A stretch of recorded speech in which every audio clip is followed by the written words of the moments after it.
Es ist eine Verschwörung. Wir sind ein Sturzmitglied von der Alberta Podcast Network, lokal gewachsen und Gemeinde unterstützt. Für andere Programme bitte suche albertapodcastnetwork.com, wo wir andere Filme haben, die Sie lieben kann, wie The Color Gap.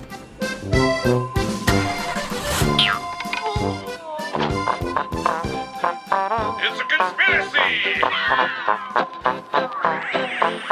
It's doing it. Thanks, lady. So are you okay? We are good to go. Let's recording.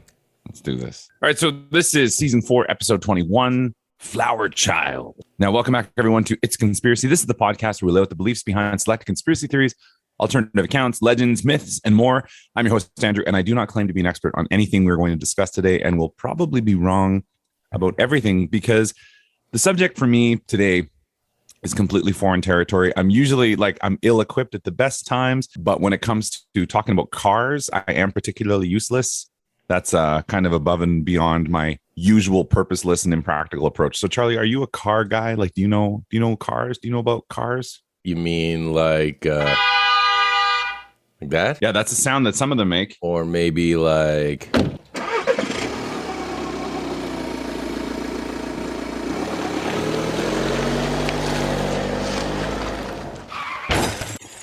that? Oh, yeah. That's what I know about cars. That second one sounded like a lawnmower driving out. Like, yeah, but I mean, it's got 4 wheels and it goes on the road to get me to and you ride it. Absolutely. What else is a car? Now, as always, if you'd like to see what lug nuts and engine bits are kicking around in the glove box, then please check out the episode description.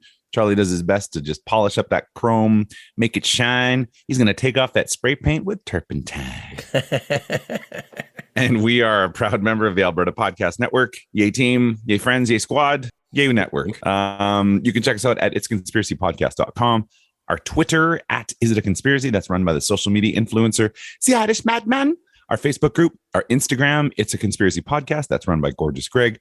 Our email and our Patreon, patreon.com/It's a Conspiracy. Oh my. Right now, joining the online distance communication time today is Hair Charlie. And this lovely, wonderful hunk of man roto-server hydraulic lift will interject as he sees fit. And I do so appreciate that digital distance company. Good times for friends. You know what I mean? Bud. Best kind of ships are friendships. Hey, that's not a car joke. Oh, best kind of cars are friendships. We'll come back to that. We'll edit that later. Now, with a yeah or a nine. Can you tell me if you're familiar with these 3 topics? Yeah. The Volkswagen diesel conspiracy. 9. Okay. A monster of the week with Charlie Scream. Yeah. Okay. And then finally, a pop quiz for vehicle terminology. 9. Okay. Right. I'm going to put myself as 9 questions. Yeah. I'm 9 on all of these too. We really are not qualified. You wrote them. Yeah. Well, that doesn't mean I'm familiar with it. There's a lot of copy and pasting going on here in words I'm not quite sure how to say. But there's some fun German things coming up, so it's always fun to get into that. All right, so this is subject number 1. The Volkswagen diesel conspiracy. It was the greatest beer in all the world. Volkswagen, they make that awesome bug. That was my favorite Transformer. Charlie, what was your favorite Transformer? The stereo. Was that Starscream? Shockwave. That's right. Starscream was a jet. Starscream was a jet. I don't remember Transformers so well anymore. I think he was a jet. I'm not sure. No, you're right. Now it makes sense. You are. They also make that awesome camper van that everybody wants. Still, the kind that those good-natured, friendly hippie folks drive their kids around while on the prowl for even more kale in their keto salads. Holy. Now, you'd think that with the popularity of that van in particular, I've always wondered why they don't just start making those again. Like, there's no reason why they couldn't. I mean, unless they're not up to code or something, but, and I'm not crazy about kale salad, but I would love one of those. That's a garnish. It's a garnish, not a salad. Anywho, September 2015, a massive scandal known as Dieselgate broke. And it has shaken the automotive industry to its core in ways that are still rattling cages to this very day. Basically, the whole kerfuffle revolved around monitoring emissions. Isn't that so much fun? The Environmental Protection Agency and the California Air Resources Board approached Volkswagen to find out why real-time monitoring on the Volkswagen Golf, TDI, was putting out so much pollution in comparison to the tests done in a German government-sponsored testing facility. So they were like, something isn't quite adding up here. People at Volkswagen, they were a little sneaky about it. And after a series of very deliberate delays, the EPA eventually publicly stated that Volkswagen had been using software known as defeat devices to change the pollution readings in hopes to advertise their car as much more environmentally friendly than it actually was. Oh, for shame. Mm-hmm. In the aftermath, Volkswagen found themselves as the defendant in a series of court cases that were all looking for billions in settlement money. 2016, the German government sued for $15 billion. 2017, the U.S. charged them with criminal actions and slapped a further $2.8 billion. And then again, in 2018, there was another German suit for $1.2 billion. So all told, the company ended up on the hook for over $32 billion. So many. That is all of the dollars. Like that's we've totally screwed up, said VW America boss Michael Horn, while the group's chief executive at the time, Martin Winterkorn. What an amazing name that is. They got to open up like a law practice. Horn and Winterkorn. Horn and Winterkorn. Come on down to Horn and Winterkorn. We'll take your case.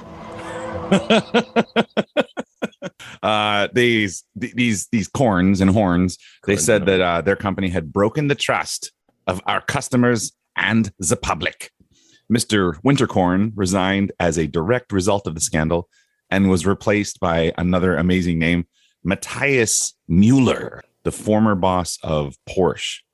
My most urgent task is to win back trust for the Volkswagen Group by leaving no stone unturned, Mr. Müller said on taking up his new post. Müller was grilled on his association with Porsche, but was quick to point out that real Porsches are from the Porsche region of France, and otherwise they're just sparkling Volkswagens. Thank you. Yeah. This was all written for that joke. Beautiful. VW has also launched an internal inquiry and has promised to be as transparent as possible with the findings. You can look in Die Motorhaube und der Koffermann, and there will be no Zurückziehgausen. This I promise. Now, with VW recalling millions of cars worldwide from early next year, it is set aside 6.7 billion of the pounds. Oh my goodness, that's even more billions of dollars.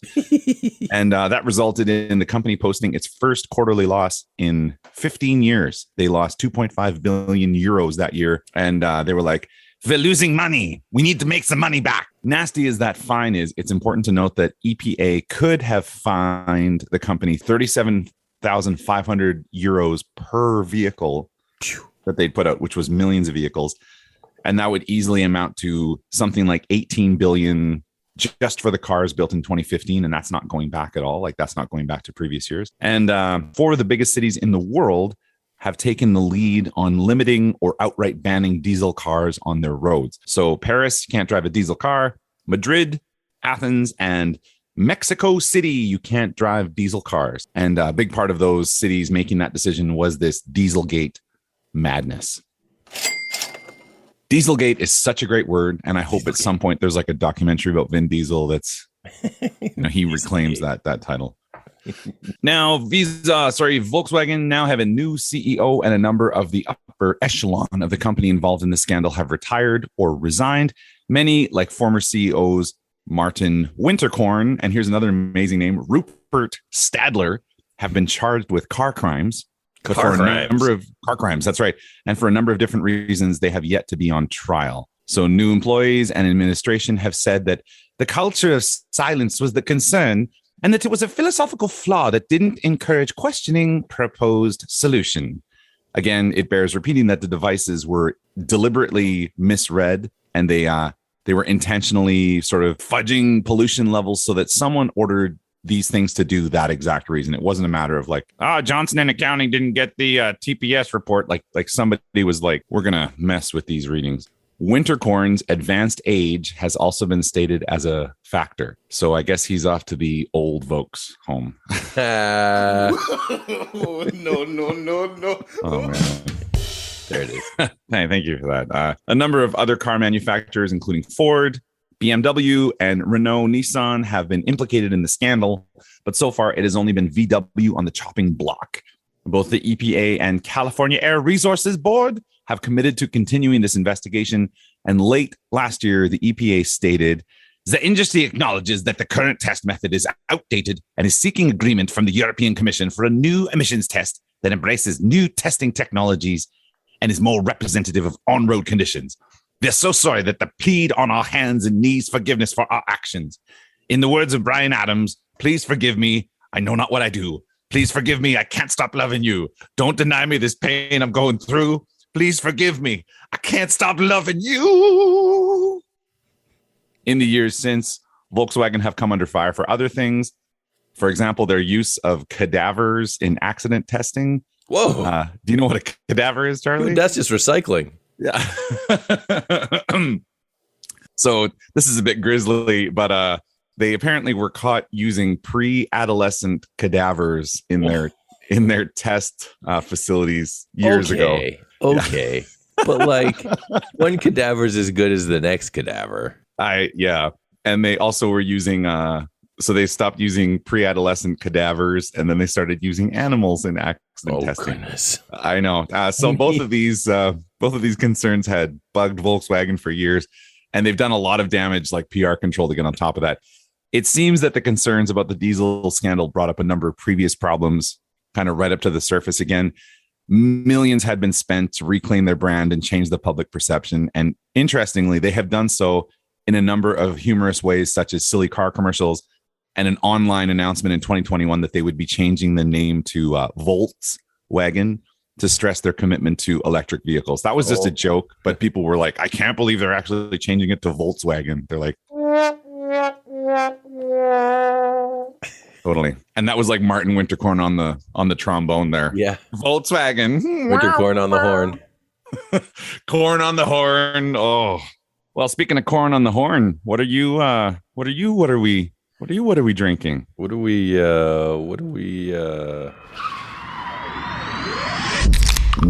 drinking? Well, I'll tell you, sir. I'll tell you what I've been drinking.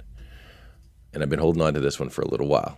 But I've been drinking some Rush Canadian Golden Ale. Are you a Rush fan? Goodness. Are you a Neil Peart? Are you a Rush fan? Rush and I have a complicated relationship. It's very complicated. I don't want to be mean to anyone, but I enjoy the instrumental moments. Okay, fair enough. Well, let me tell you, your relationship may be complicated, but this beer is not complicated. Oh. This rye golden ale pours a gorgeous old gold color with a dense ivory head, notes of orange, caramel, and black tea accompanied by a piney and citric hop character welcome you at the sip, then followed by a dry, spicy, bitter finish reminiscent of white rye bread. That's Rush Canadian Golden Ale. That sounds nice. It's delightful. Yeah, is it 2112? That's the cover too on the can. I don't believe that's the cover. 2112, which is an excellent album. It is. It's got the pentagram on it, but yeah. Yeah, that looks great. It's beautiful. It is a nice beer. I enjoyed it and continue to enjoy it. It looks sometimes out of this, it's a conspiracy branded mug that you can get at oldmandesign.com. We'll get you sorted. I was going to say it looks pretty good. There it is. Yeah. How about you, bud? What are you drinking? I'm enjoying myself a Nordlichter. Nordlichter from Blind Enthusiasm. Nordlichter, this is a very light in the alcohol department. It's 3.5%. So, you're not going to be super wobbly after having one. Nordlichter Lager was a big hit when it appeared on tap a couple of years ago. So we're ecstatic to have this super crisp light lager available in cans. Czech Pilsner malt forms the foundation of this beer. For a little extra punch, we finish it with a light sass dry hop. The result is a crisp, lightly malty lager with a delicate floral hop bite. Nordlichter is the perfect accompaniment for the imminent patio season. And it is coming up on patio season. It's nice. Yeah. Real nice outside. In fact, maybe it's a little too hot. Just a little too hot. Yeah. Well, you can enjoy a Nordlichter, and you know what they say. Nordlichter, apparently newer. Well, that's going to take us to ad number 1. Hello, I'm Elizabeth Bonkink. I'm Andrew Paul. And we're the hosts of the Well Endowed Podcast. The Well Endowed Podcast is produced by Edmonton Community Foundation, or ECF as we call it. ECF provides grants to charities through the endowment funds we create and manage with our donors. Hence the title of our show, The Well Endowed Podcast. Every month, we bring you a collection of stories and interviews with fascinating guests who are working to make Edmonton a strong, vibrant city to live in. Through these stories, we look at the space where endowments intersect with your communities. So if you're interested in the people and issues impacting your community, check out thewellendowedpodcast.com. Alrighty, we are back. Subject number 2, a Charlie Scream Monster of the Week with Hair Charlie Scream. Oh, shit. Okay. Thank you for putting your lederhosen on. Yeah, I noticed you ran off when we did the ad. Pleasing for the season, right? Looks good. Nice to see the guns. Thank you. Still fits, too, after all these years. Well, welcome on back to Charlie Scream's Monster of the Week, where I pick a different monster, either mythical, supernatural, or paranormal, and give it the classic X-Files solo episode attention and respect that it deserves. Got it? Good. This week's monster, the Metal Man. Now, Andy, do you know the Metal Man? I don't know the Metal Man. The Metal Man? The Metal Man. The Metal Man. He came from Falkville, Lane. Also known as the Falkville Metal Man, this extraterrestrial fellow was originally sighted on the evening of October 17th, 1973 in Falkville, Alabama. The person who laid eyes on this shiny visitor was none other than Falkville's 26-year-old police chief Jeff Greenhaw, who was off duty at the time, but even though he was off duty, after hearing of the possible flying saucer landing, he grabbed his keys, handcuffs, gun, and camera, just in case, hopped into his truck, and sped on down to the scene. When he got there, he said he couldn't see any spaceships or flying saucers per se, but what he did see, he saw a human-like entity that he approached with caution. He called out to it, but received no response. He got closer, and that's when he noticed its strange appearance. The being appeared to be wearing a silvery metallic suit that resembled a thick sort of aluminum foil, as they say. You know, what do you say, aluminum or aluminium? I'm on team aluminum, but I do enjoy saying aluminum. That's so much fun to say. It is so much fun. Foil. Very reflective indeed. Its head and neck seemed to be fused together. It was also noted that the suit appeared to have an antenna sticking out the top of its head, and the being moved about with jerky mechanical movements, much like a robot might. Uh-oh. Its size it's like a small, childlike, robotic monkey with some sort of a literal, spring in his step, as one would describe. Tiny. This is a little robot. A tiny little robot-sized monkey child person thing jumping, springing around. Wow, that sounds kind of adorable. Not gonna lie. Well, let's see. You got a bit of a quote here. It looked like his head and neck were kind of made together. He was real bright, something like rubbing mercury on nickel, but just as smooth as glass. Different angles gave different lighting. When I saw him standing in the middle of the road, I immediately stopped the car and asked if he was a foreigner, but no sound came out of his mouth. Now, would you like to see what Mr. Greenhaw saw? Oh, please. I would love to share this screen with you. Okay, I'm enjoying there he is. Wow. Zoom in a little bit just so you can see the fine details on the classic Polaroid picture sort of effect. Totally. There you go. That is classic, right? Yeah. Even though Mr. Greenhaw was shaking in his boots at the encounter, he managed to run back to his truck, grab his camera, snap a few pics of the shiny metal man, now possibly scared by the flash of the camera or the headlights from Greenhaw's truck. This metal man took off through the field. Greenhaw gave chase by hopping in his truck, which he could only get up to like 35 miles per hour due to the rough terrain. But even at that speed, the metal man was able to get away, seemingly defying the laws of gravity with its ground speed and crazy, leapy, springy abilities. He ran in a bizarre way, seemed to have springs in his feet for propulsion, could cover about 3 meters in every way. He was running faster than any human I ever saw. Now, Greenhaw, unable to keep up, lost control and ended up in the ditch as the being left him in the dust with only a handful of Polaroids as proof. Now, when Greenhaw took this story to the public, it was met with skepticism and outright ridicule, as these things tend to be. Unfortunately, Greenhaw, well, he lost his job, his marriage fell apart, and also his home was burned to the ground. Things always happen in threes, isn't that the way? I guess so. Holy. The poor guy.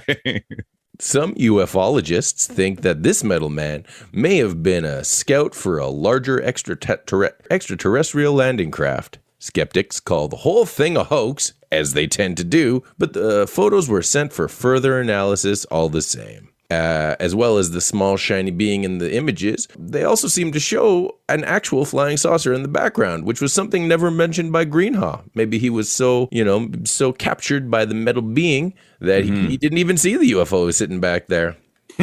In the end, Greenhaw stands by his story. He has never benefited from it in any sort of a positive way, and all reports state that ever since, he has regretted his encounter with the unknown. And that's the Falkville Metal Man. Back to you, Andy. Thank you. When you were kind of tripping on extraterrestrial, I thought you were going to say extra testicle. It sounded like that was ready to... It bumped over to the line, so for some reason that tripped up my brain. Extraterrestrial. No, that's not right. Well, we're like, good things come in threes. Oh, that's an extraterrestrial. An extraterrestrial. Now, we were talking about this earlier. This is going to be subject number 3.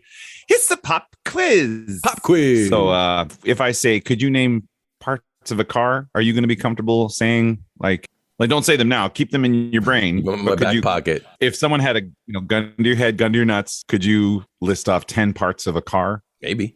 Okay, I guess we're going to find out. Okay, I guess we'll find out. Now, Volkswagen may be secretly trying to pollute the world. But the real comedians of the auto industry are those saucy Brits and their hilarious words for various car parts. For example, we know that the boot is the trunk and the bonnet is the hood. Okay. But what are the other ones? That's what we're going to find out here. Okay. So Charlie is going to guess which part of the car is listed here. And no offense intended to anyone who happens to come from one of these countries, but we're going to use the real words in contrast to this bunch of bloomin' poppycock nonsense gobbledygook. So Charlie, can you tell me what is the wing of a car? I would guess that would be like just the door. Incorrect. Oh, that's the fender. Charlie, what are this is easy. What are the indicators? Oh, you mean like the dashboard lights and things? Incorrect. Those are the signal lights. Yeah, no. What is Charlie, what is the silencer? The muffler? The muffler. Hey, all right, I got that one. Good for you. All right, now this one, oh, this is right from my heart here. This is kind of a gimme. I'm going to tell you, I almost said the anti-horn. What is the hooter? The hooter. Oh, no, that is the horn. That's the horn. Good Nice job. hooters. There we go. Okay, can you tell me? There's 4 of them. What are the guibos? The guibos, and there are 4 of them. There are 4 of them. The guibos. Now, are those the wheels? No, those are your bloody shocks. My Okay. guibos are going. Now, here comes one here. What's the end can? The end can? The end can. You have one on your body. Oh, is that the tailpipe? That's the exhaust pipe. Yeah. Right out the end can. Yeah, the end can. That's where my exhaust comes out. Now, what would it mean to say you have a dab of Oppo? A dab of Oppo. Oh, is that engine grease? No, that's to drive recklessly. That makes no It sense. doesn't make any sense at all. I don't know. They claim to have invented the language, and I'm like, if you did, these things would make sense. Come on. Okay. Now, what is the flux capacitor? Oh man, that's what helps me go back to the future. Okay, good. All right. Here we are. Okay, now I'm going to use this one here. We don't have a tie, but it's just a great question. Which Star Trek captain has an artificial heart? Oh, Picard. Captain Picard. Nice. Okay, there we go. Hot dog. Boom. We have a wiener. Yay. Hey. I wasn't keeping track, but here's 1,000 points. The real winner is the friends we made along the way. Yeah. And that's going to take us to advertisement numero 2. This episode of It's a Conspiracy is brought to you by Alberta Blue Cross. Life as a business owner can be hectic, to say the least. Alberta Blue Cross understands that. They offer flexible health, dental, life, and disability coverage for your employees. Even better, you can let your staff enroll and manage their coverage at any time and on any device. That makes life easier for them and for you. You've got this when it comes to group coverage for your small business, and Alberta Blue Cross has got your back. To learn more and explore your options, head to ab.bluecross.ca.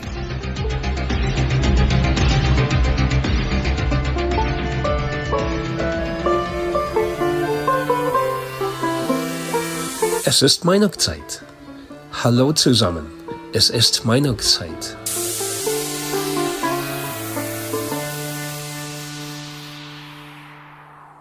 Okay, we are back with opinion time here. So, Charlie, do you recollect our first city? Are VW bad bugs? Our second theory was the Falkville Metal Man. You got it. Okay, that sounds like someone who's like really into AC/DC, but it's actually the Falkville Metal Man. Yeah, like a late night DJ. Hey, it's the Falkville Metal Man coming at you. And then, so what are we gonna do for our third? How do we? What could we call that last segment here? That third segment? Pop quiz, Hotshot.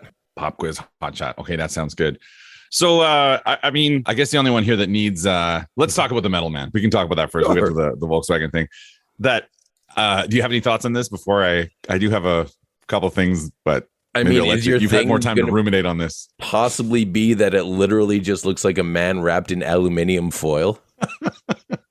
That's exactly what I was going to say. It looks like a guy in a horribly like last minute night before the, Halloween dance party. Like it looks terrible. It just looks like someone wrapped up in tinfoil. Yeah. Now, the only thing is, how do you explain the like bounding about faster than a slowly driving car through a field of stuff into the ditch? So that's not in the picture, but No, I obviously. mean, I do love the thought of someone actually trying to run in that and it just ripping open at the seams and you've got some kind of horrible skin rash after sweating in that thing. Can you imagine how uncomfortable that would be? There's no way that that's comfortable. You're literally like cooking yourself. Yeah. I mean, it was at night, so I guess there's that, but it's Alabama. So how cool can Alabama get? Yeah, no, it definitely, I don't know I feel bad that the guy had so much misfortune dumped on him, but oh my goodness. But that was not the most compelling evidence. You got these here pictures. Well, that's it. There goes your life. I was on board with the story up until the picture because I was like, this sounds incredible. It sounds amazing. It looks little like monkey robot. Really 60s sort of looking costume, yeah. So I guess I'm not buying it personally. I think maybe it reminds me of a bunch of old MTV promos. Damn you, Spaceman. That was much better than that one. Actually, it had kind of a. I love the movies of Brad Bird. I love how he's always got that kind of 50s aesthetic going on in his, like The Incredibles and the Iron Giant. It kind of had a bit of a, an Iron Giant vibe, just not a giant. No, the Iron Tiny. Yeah, the Iron. It's Iron Tiny. Yeah, not quite as threatening. For Volkswagen, are you? I guess before we get into it, are you like culturally? Volkswagen are like one of the coolest kind of cars out there. There's a lot of they're darlings, right? They are, right? Most part. Mm-hmm. So like, having heard all this stuff, would you still, if you had the chance, would you buy one of those camper vans or a Bug? Well, I'll tell you, my wife is pretty big into those, and given the chance, she would have one of those sitting in her driveway in a second. And she finds them on, buy and sells, and shows me quite often what she's like. We could retire in this, because she's also really big into the whole tiny homes thing. And I'm like, wow, we have too much stuff for this. But I mean, I don't have a problem with them, except the big thing for me about Volkswagens is they're very expensive. They are. Yeah, they're well made. They're good cars, but they are expensive. And every people that I know who have had them, they've been long-term hauls, right? Like they've been really good to them. So I mean, I guess you get what you pay for, right? Yeah. It's the only thing is like I've I've actually kind of always wanted to own a Volkswagen. So a good friend of mine, his dad ran the Volkswagen dealership in Grand Prairie where I grew up. And so their home was full of like all this super cool art and posters, and they all had Volkswagens, and they had a couple of like older ones, like they called it the Thing, you know, those like car trucks, like they had one of those, except it was a Volkswagen thing. It was a very like an El Camino type, kind of like an El Camino, but the Volkswagen one. It was awesome. But I don't think this would prevent me from buying one, but I am like, if I'm going to pay this much money and I go in thinking, well, I'm doing my part for the environment and this is a cleaner vehicle, and then I find out that they've and I don't believe it's an oversight. They deliberately misled people. Yeah. I am a little like, ugh. I mean, it is a big company, and I think you'd be hard pressed. Like, big companies don't become big companies by being nice. That's right. I mean, just like billionaires, like there's always going to be something up with them. They're always like, people who are good at these kind of things are good at these kind of things for reasons. And oftentimes that's because that they've bent the rules maybe a little bit. Yeah. Yeah. So it doesn't surprise me. Yeah. It's you can't, just when they get caught, how big of a scandal it seems to be. And then, trashes their reputation. And in their case, it trashes the reputation again. Like the cadaver thing is, I don't know why that's sort of disturbing. So it's funny. That gives me funny thoughts because it's pulls you on your heartstrings to be like prepubescent this, like animal that, but they're already dead. Yeah, they are. They're no longer living beings. They are just squishy matter at this point. But like they do have those like creepy crash test gelatin dolls that are full of like real life like organs. The videos, mind you, but no, totally. Oh man, yeah, that's the kind of job, like you can't be working in there forever. You're gonna have nightmares like regularly. Imagine like standards and practices having to review every one of the tests. Like, this one, the little puppy's head popped off and ended up on the hood. We're going to need another puppy. Like, come on. Wow. Yeah, you're not working there for more than like a couple of years before you're like, I'm going to go work at like a grocery store. Yeah, and then just be haunted for the rest of your life. Night shift. Oh, wow. Yeah, no, kind of grim. But I got to say at the same time, though, like if I came into some extra money, and somebody was like, hey, I've got this like camper van for like $1,000, I'd be like, sold. Let's do this. Yeah. Yeah. And then that's when the crime fighting adventure begins. Of course. You're in the van. You're solving mysteries at real night. Mystery machine. That part. That is appealing. Ready then, lug nuts. Thanks so much for swinging by and stuffing up our glove boxes and our exhaust pipes. We will be back later on in June for our Conspies episode. It's amazing. We're almost there. This is the end of season 4. That's crazy. Greg's going to have his 5th pearl added in a couple months. It's going to be nice. It's going to be comfy. In the meantime, if you're needing some Rückverscheinwerfer in your Schiebenwischwasser, then slide into our past casts and social media stuff at it'saconspiracy.com. Auf Wiedersehen. Bye.